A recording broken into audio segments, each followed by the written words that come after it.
What's up, guys? Justin Brock here with Gurunomics. Another episode today. I'm really excited. We have Coach Micheal Burt on the show. Interesting thing. I don't know when you're watching this, but today, when I'm filming it, is his 45th birthday. So he's about a third through with his life now. Because he's gonna, his income's gonna be so high, and the advances in modern science, like old Ricky Bobby said, he should be able to live to be 140, 150 years old. So we got him on here on his birthday. And so I don't want to keep him too long, but we want to talk about a few things, and we want to hopefully bring up some things that hadn't been mentioned before. I've been watching Coach Burt at events for a while, and I'm going to tell you, he has a course called Fanatical Follow-Up, and that's something that I've admired about him. He is a fanatical follow-upper. I think my thing here went down just below. Okay, so he's been, out, after me, as far as, trying to build a relationship for a long time. We're having, Medicare Con coming up, and we've been talking about that and communicating, but also, I think hopefully, and this is me projecting something positive about myself, he always says he's looking for baby seals or Navy SEALs, not baby seals, and blue marlins, not blue gills, right? That's right. Well, apparently, since he's following up with me, he must think I'm a Navy SEAL or a Marlin, which makes me feel good. So, Coach Burt, thank you for being here today on your birthday. How are you doing today, man? I'm doing great, man. It's a great birthday. I woke up this morning. I got up at 4. I was at the gym at 5. I saw my kids from 6 to 7 and my beautiful wife. And now I'm down here with my team, and we ran like a crazy special today, like 45% off everything. Nice. Anything in my coaching program. So our phones have been ringing all day. Our sales team is working, and man, it's just it's a good day. Are you in the Greatness Factory right now? Yeah, we're actually building a 8,000 square foot Greatness Factory in downtown Nashville. It's about a $6 million project that has shared space, permanent space, a gym, a world-class auditorium, podcast studios, dream incubation room. And so I am in the process of building that right now. So right now I'm in a temporary office on the 22nd floor of the Regions building in Nashville, overlooking Titan Stadium. So I got great views, and I'm a big on environment. Yeah. My team asked me, Coach, why are you spending the $8,000 or $9,000 for rent, and when you could just save the money between now and when you build it? I really believe that my team being here in downtown Nashville in an environment where they're thinking bigger, their prey drive is activated, is worth every dollar, man.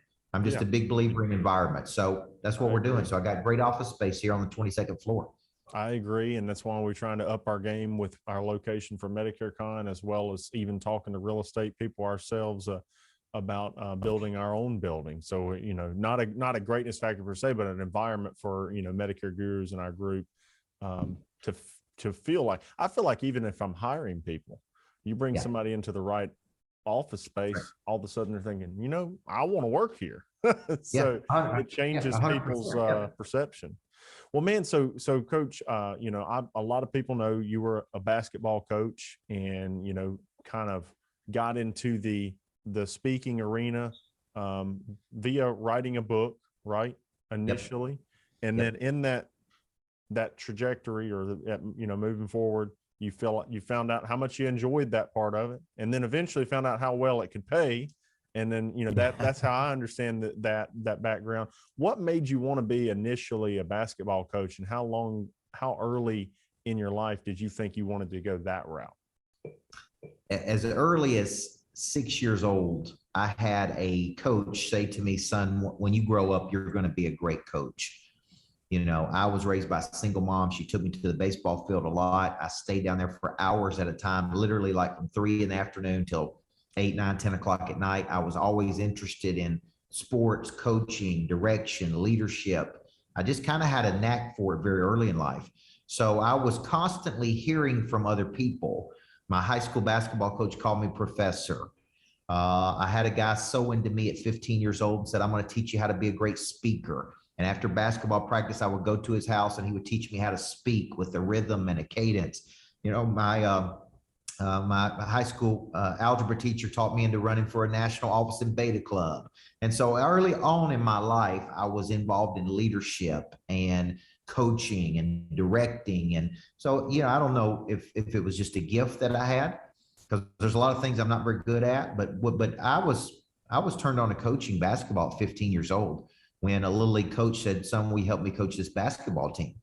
And the second I started coaching, I loved it. I knew, like, this is what I'm supposed to be doing, man. Like, there is nothing else in the world I'm supposed to be doing than this. So I didn't have dreams, Justin, of doing what I do today. My dream was to coach in high school, build a national championship program, win championships, go to college, be the next Mel Pat Summit, be the next major college basketball coach. That was my dream. Yeah. I had no dreams of writing books, no dreams of coaching adults, no dreams of coaching insurance people. I mean, none. I didn't even think about it. And for some reason, because I started so early at 15, at 25, I was like, man, I've been doing this 10 years. I have something to say, right? And I sat down and wrote a little book, literally about that big, called Changing Lives Through Coaching. And it was for other coaches. It would be like you writing books, right, for other people in the Medicare space, and you trying to teach them what you've learned. And so I'm like, man, but nobody, the coaches wouldn't buy it. I literally couldn't sell one copy to another coach. Mm-hmm. And so I was discouraged. I'm like, but all I'm trying to do is help other coaches, but I was their competitor. So they wouldn't buy my book, but somehow the book got in hands of business people. And around that time was the early 2000s. Business coaching was not prevalent like it is today. Like today, it's a status symbol to have a coach. Right. Like to have a coach means you're like doing something big. Well, in those days, business coaching was just, you had Tony Robbins in the 90s, Zig Ziglar, but you didn't have like where everybody has a coach now. And so this was new. And so a guy at Dell Computers got my book, called me and said, man, I want you to speak to my small business division. And I went down and spoke for an hour, and then they paid me more in an hour than I made in a month. And that's really what opened my eyes. And people were telling me, you're good at this. Like you could go on the circuit. And I really didn't even know what they were talking about. And they said, go home and study Lou Holtz. Lou Holtz was a coach, football coach at Notre Dame, who was writing books on winning and making 100,000 to go speak to businesses, right, in an hour. Yeah. And I went home and studied Lou Holtz videos and got his books. And I just had this big revelation, man, I could do this. I know I'm not at Notre Dame, but I am a successful coach. I do know how to win. And I know how to engineer people. I understand the whole person theory. So I started writing books. The books led to speaking. Speaking led to coaching contracts.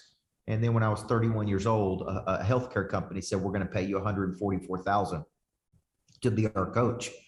And I'm like, all right, man, I'm in. I had won a championship. So at that point, I'm like, okay, I'm ready to retire from athletic coaching and go pursue this path.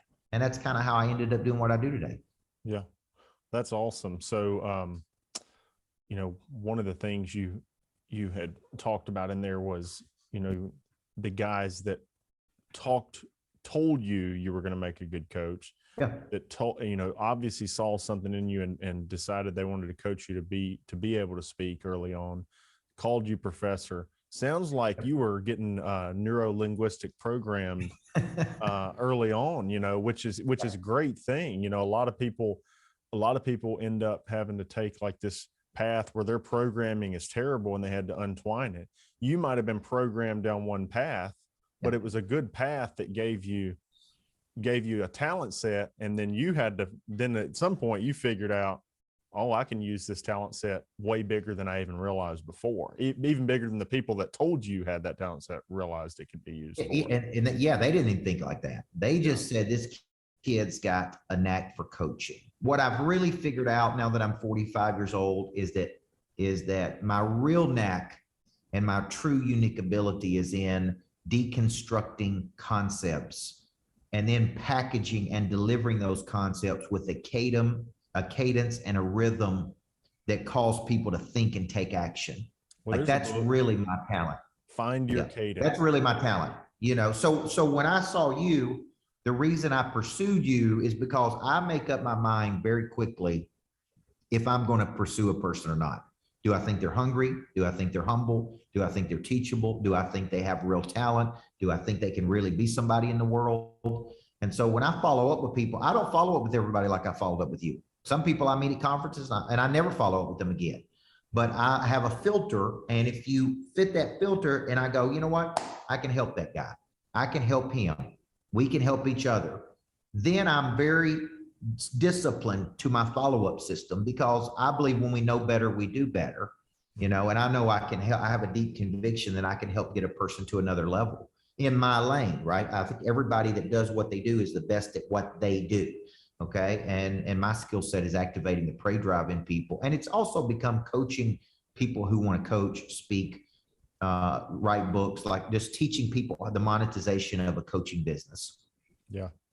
Well, man, yeah, I've been to your school of, I got sick while I was there, but I was for the first day. I can tell you, being able to deconstruct the process and the evolution of a coaching business helped me tremendously. Early on, I had all these offerings. There were some people there that too. This is just an interesting. This is how I do Gurunomics, by the way. I have a thought, I talk about it, and then you play off of me, right? But in that class, there were some people that had an audience. There were some people that maybe their audience was smaller, and they said, "Well, how big do you need? You get your audience? How do you get your audience big before you start this process, right?" And I was kind of the opposite. We had this business that was doing well, and they were growing really fast, and we were learning things. And then I started sharing information for free because I heard Gary Vaynerchuk. It just said, document everything and put it out there. And so I said, well, shoot, that's what we're going to start doing. And we developed an audience. And then I didn't have you there to help me figure out how to cultivate that audience. So I started kind of doing one-offs where I would see something somebody else is doing. I was like, this is a need. This is a need. This is a need. But one of the things that you told me that was really helpful in that was have a core offering. And so our core offering has become Medicare Gurus University. And this is that one coaching program and lesson. And I came back and shut down all these little mini channels that were a lot for us to even keep up with or update. So just that one thing, sometimes it's that one thing, that a coach can tell you that changes your path. And it's been a good move for us because we're able to focus our energy a lot better and then create that trajectory. So, well, and that's something I learned along the path that was good. And I think you need a core offer. I call it a feeder system. My feeder system is $83 a month, Monster Producer. We have 850 people in that program. That allows them to get in, get acclimated to me. It's low risk, low cost. And then it allows them to then choose other things. Some people want to go on retreats with me. Some people want to do boot camps with me. Some people want to come to my conference at Monster Nation.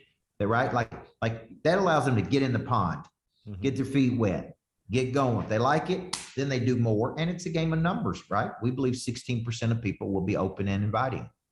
So if there's 1,000 people, there's 160 people that we believe will want to do more. And that's sometimes all you need to make millions of dollars, man. Yeah. And that's what people need to understand. I could show you how to make millions of dollars with 25 people, if they're the right 25, and the concept of association. And, I really believe, and I've told you this, when I speak, that every stage I speak on, if you just give me 50 of the right people, is worth at least $250,000.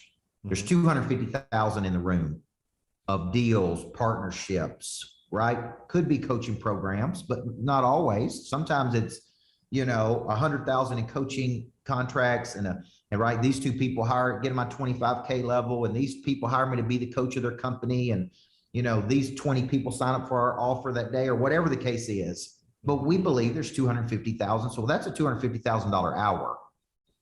See, now we're getting into some serious money when we start talking about making 250,000 in an hour. Yeah. Right. And I believe it's possible, but I had to constantly be coached myself. Think about follow-up, because I see people go to conferences, do a great job, meet people. You've seen some of these people. They're some of the best people in the world. Then they never follow up. They never make a phone call. They never have an email. They never follow up on the offer. They never get names while they're at the conference. I'm like, the whole purpose of going to the conference is to connect with people. You don't need more money. You need more people. The people have the money. Yeah. And then if you can turn it and make it into a cool experience, like, in a few weeks, I'm speaking in Long Island with It's me, Tim Grover, Cardone, and Brad Lee. And that's a pretty strong lineup. And I'm like, is that the how do we make? Is that the only 4, or is there more past No, that? there's other people. It's put on by a guy in the car business. It's called the Entrepreneur Conference. But I said, how do we make it cool? Oh, well, why don't we take a G450? You know, that'd be make it cool. And why don't we charge 10 grand to go on the G450? We had a guy call up and say, man, I'll pay 25 grand right now to fly with you to that conference.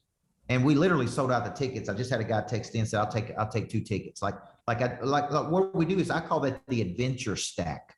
If you were thinking about going seeing me and Grover and Cardone and Brad Lee, add on a G450, throw in a hotel room, make it an experience, man. Like make it an experience, you know. And then it's like, oh, now that's cool. Who don't want to do that?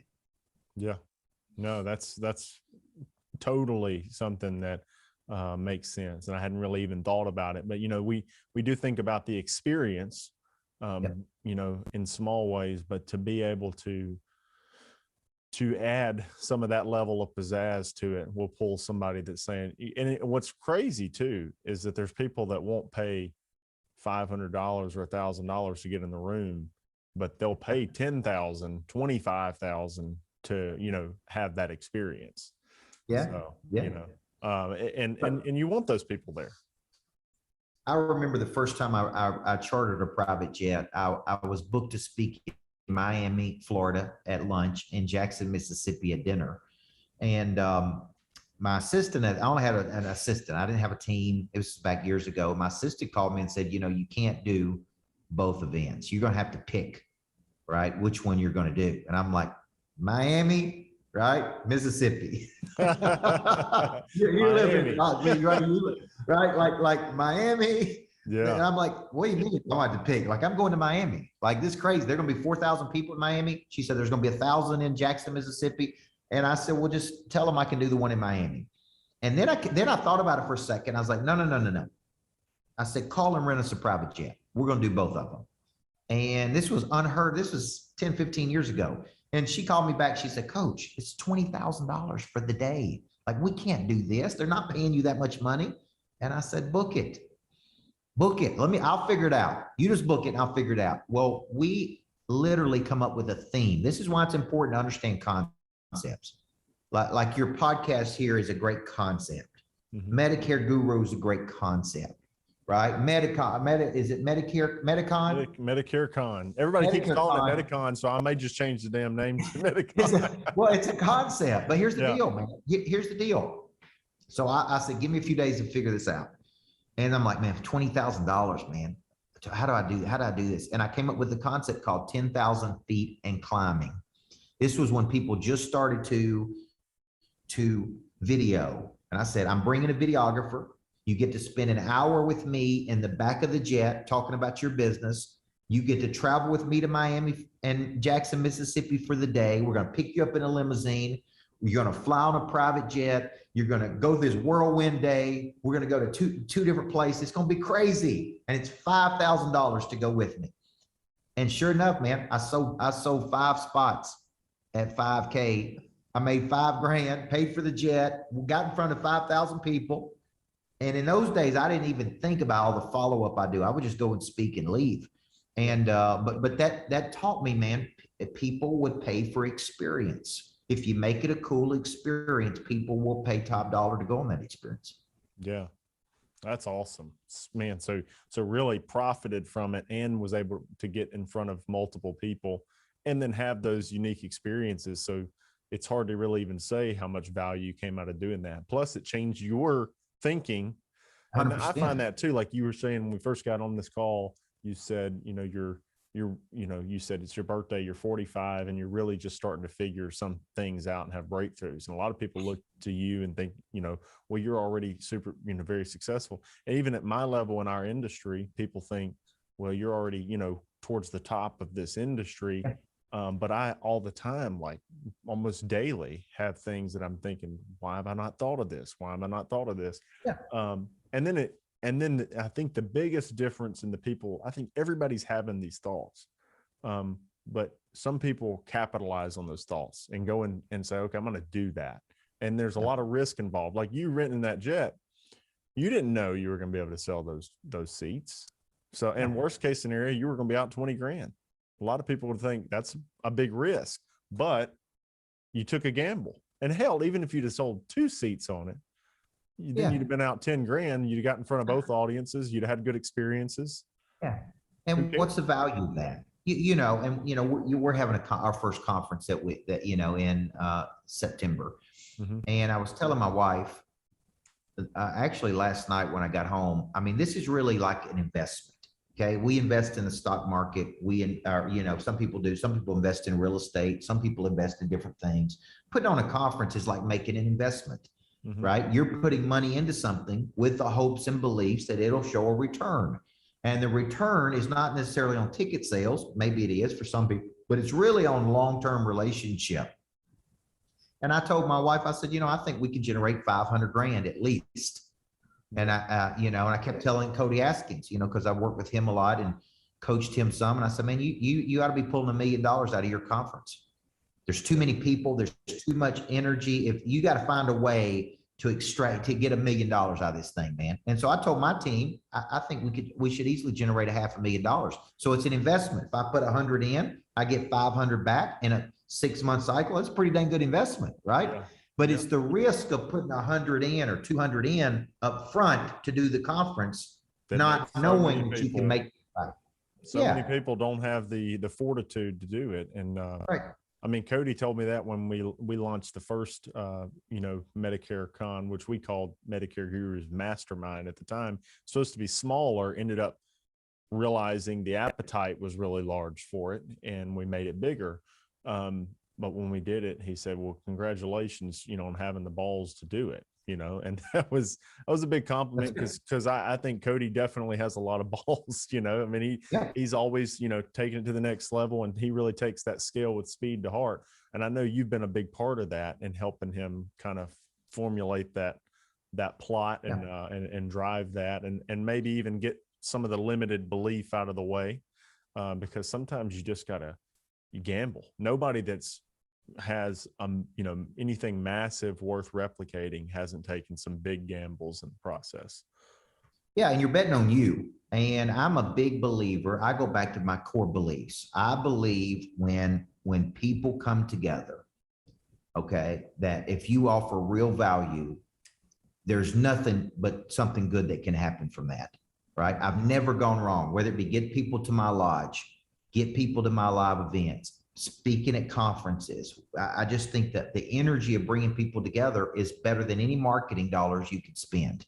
Yeah. Right. That's why I say, you get me on a stage, let me do my thing, and you put a bunch of people in a room, we're going to create something. We're going to create some enthusiasm. Now, how much would I have to spend in marketing dollars to create that same enthusiasm? So this is why you see me buy the real estate properties I buy. I just got a new place at the 505 in Nashville on the 40th floor.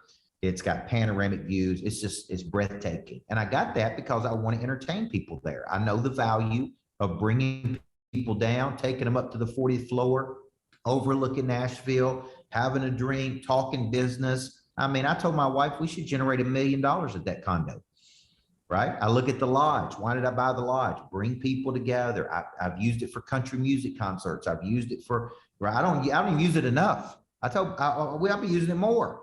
But here's the deal, bring people together, let them get excited, have something for them to do, take action on. And man, that's just a big part of my business model. Yeah, man. Well, Coach, you're coming to Medicare Con. Yep. I'm seriously considering just trying to make sure the trademark isn't taken on Medicon, because Tyler Reese calls it Medicon all the time. And so I think a couple other people have, and that would sound pretty cool. But you're coming to Medicare Con. That's what we're gonna call it for now. And when we started talking, you guys really wanted to get involved in Medicare Con, and I wanted you to, and so we talked back and forth and got it happening. That's in April. What are you looking forward to sharing at Medicare Con? What I'd like to do, especially when I'm speaking in spaces where some of the people have heard me before, is, and I think I mentioned this to you, when you write 17 books, you got a lot to say. And people have certain topics they want me to speak on. And obviously, Pray Drive is a big one because the book's coming out. The book will actually be out in February of 2022. So just a few months before your conference, this kind of my life's work book is coming out. But there's so much to Pray Drive that I don't talk about. I don't talk about the dark side of Pray Drive. You know, how do you use fear and anxiety and disappointment and rejection, and like how do you flip the switch by using these? I use all of those, by the way. Mm-hmm. I have learned to convert negative energy into positive energy pretty quickly and use it as rocket fuel.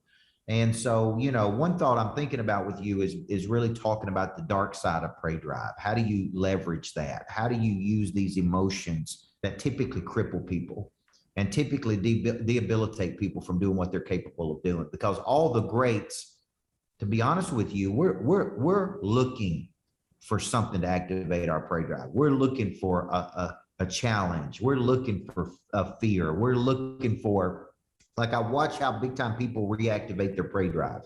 Mm-hmm. They almost always get involved in something that scares them, right? They're constantly changing environments. Where most people cower or crouch in fear, they push through it.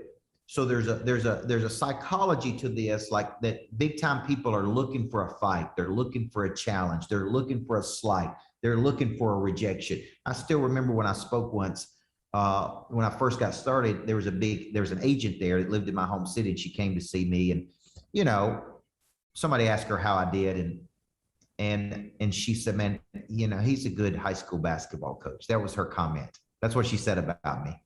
And man, every time I see her picture on Facebook, every time I think about her, it almost motivates me to make $1 million more because it pisses me off, man. I'm like, is that all you had to say? That I was a good high school basketball coach? Like, that's your critique of me? Like, it's like but I use that anytime I'm looking to get motivated. Well, most people would use that as a rejection. Yeah. Like, man, she said something negative about me. And, well, big time people is like, thank you for saying that. Boom.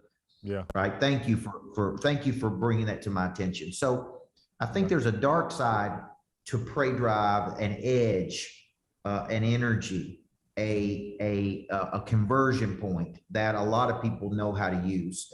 Grover talks about this some in Relentless and Winning, that Jordan, Kobe Bryant, Dwayne Wade, they all had a real edge about them. Yeah. They knew how to convert negativity very, very quickly. So yeah, I think that's a great topic for us to talk about.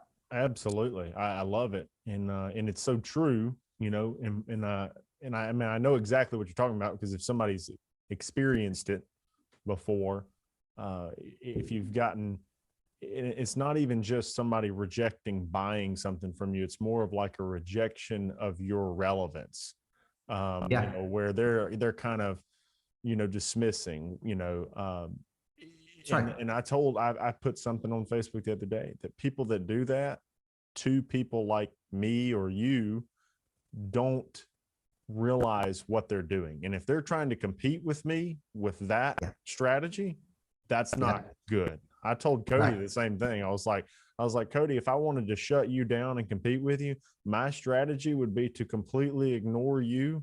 I wouldn't say anything bad about you. I wouldn't try because I know that by trying to directly, you know, put him down in that way would just make him stronger. You know, it's like that juggernaut type of, you know, momentum. And and there's a part of that too, that you have to figure out how to do it gracefully, because you can be, sometimes we can get a little bombastic, you know, with that thought process. So I'm going to keep that thought process in, maybe tell my wife, maybe tell Coach Burt how I feel, maybe not tell the world, and just use that inside me, you know. But no, I know exactly what you're talking about. It's a great topic. And I think a lot of people need to know how to harness that emotion when they have it, or maybe how to cultivate it when they don't have it, because it is useful. And we're often told to suppress that type of emotion rather than utilize it properly. Yeah, I mean, embarrassment is a great activator of Pray Drive. Like you know, I remember before I won a state championship, we got beat badly in Cleveland, Tennessee, by Cleveland High School once, and man, I'm talking embarrassed. Like I'm talking like 40 or 50 points in its sub-state game before you go to the state tournament. And it was so humiliating to me and my players, but so necessary for us to go back and really understand what it took to be champions.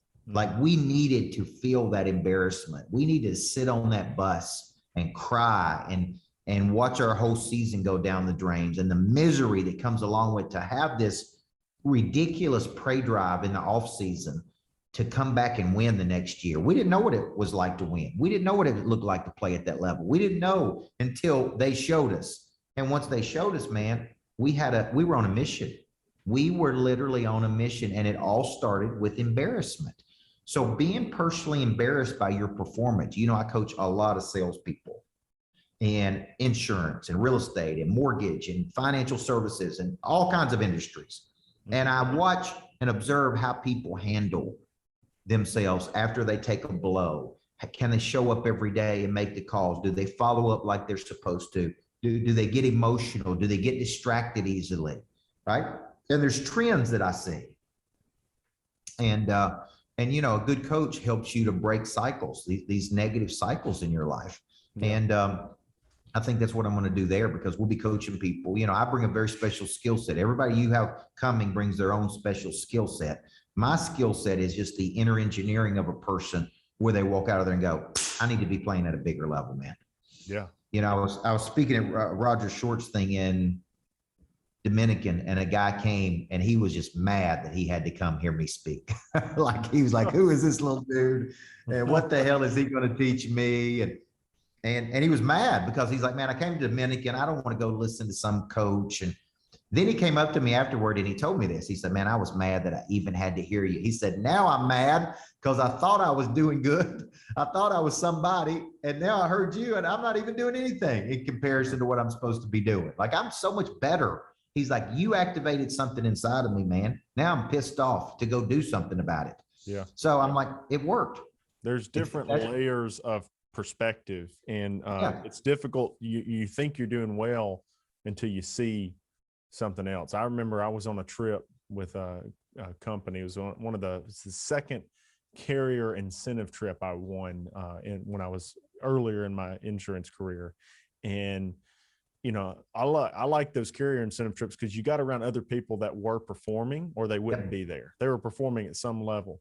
But we were in the harbor of I think it was Bora Bora or Maria, in like where the ship would kind of harbor in, and we pull up next to this oil billionaire yacht, and I'm sitting there like this, like I'm sitting there thinking, oh man, how could it get any better? I want a trip. I'm in Bora Bora. We're going to go jet ski around Maria tomorrow.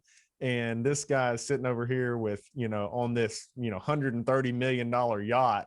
He's probably thinking, how could it get any better? Like, and he's thinking the same thing, but we're in like completely different levels, And so just those moments. And when you talked about the girl that said he's a good basketball coach, I've had people locally that don't understand because they think they have me in a box, like, oh, Justin Brock locally in the industry I'm viewed as like, he's one of the more prolific insurance people, but locally they're like, why does he have a bigger house than me? Why does he have a nicer car? And why are they putting signs up and Sprinter vans? What do they do? And he's just an insurance agent. A lot of times these are doctors and other business owners and stuff.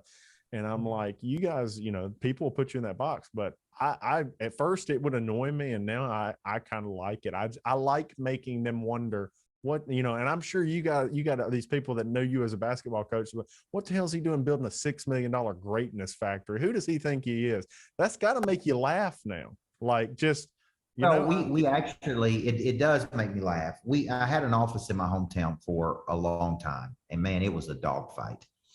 And I used to tell people I get treated the worst in my own home city. I go out where I live, in Middle Tennessee, and man, people would just look at me funny and be rude to me. And, I had a Sprinter van, and now I've got a jet, and not everybody's happy for you when you do that. Who is he? Who does he think he is? Who does he think?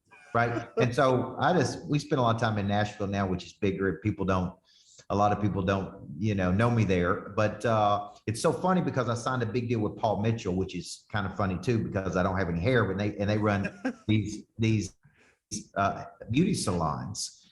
But every morning I work out at a place called Rock Box, which is boxing and functional fitness.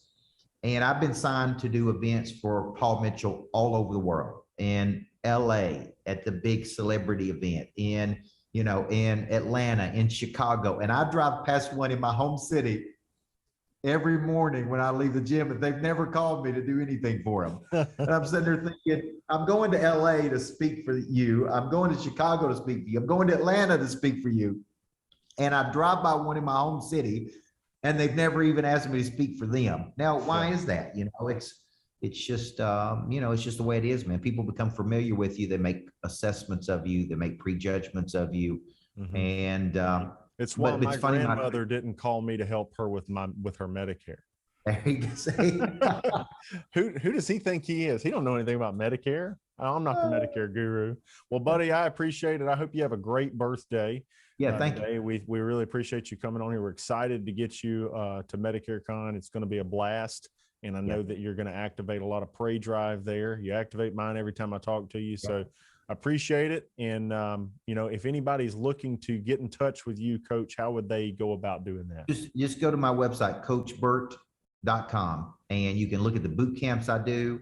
You can look at the events of where I'm going to be. I do a lot of public events. I'm doing, one this week on person of interest. And what I do is I break down my big concepts in a 1 to 2 day settings. I love coaching in that environment. I coach a lot of teams. So there's a lot of people in your space, insurance space, that have hired me to come in and activate their salespeople's Pray Drive. They're teaching the selling system, the follow-up mechanisms. So I'm very tactical like that. But I do want to say, man, we believe in you. Our team believes in you. We see a lot of talent, potential in you, and we're very honored to be part of your conference. I know you're bringing in some big time people who are all industry experts and some great speakers. So if you haven't got your ticket yet to Medicare Con, right? MedicareCon.com. Then you need to get your ticket, because I'm gonna be there. My new book will be out, and it'll be exciting, man. So not like Medicare Con artists, like Medicare Con friends. I've gotten that. Maybe Medicon would do away with that. I don't know. Man, well, thank you so much. We'll see you in Birmingham. I'm sure I'll see you somewhere in between there, and we'll be in touch. Thank you. All right, brother. God bless you. Thank you very much for having me. Thanks, Coach. Bye-bye. Have a great day. Did you subscribe to the YouTube channel? Did you like the video? Please turn your notifications on and head over here to our next video. And if you haven't joined our Facebook group, check out Medicare Gurus. It's over 7,000 members strong currently, and there's tons and tons of wealth of information and knowledge from experienced agents as well as new agents that you can find and help shepherd. So thank you guys so much for watching. Check this video out right here.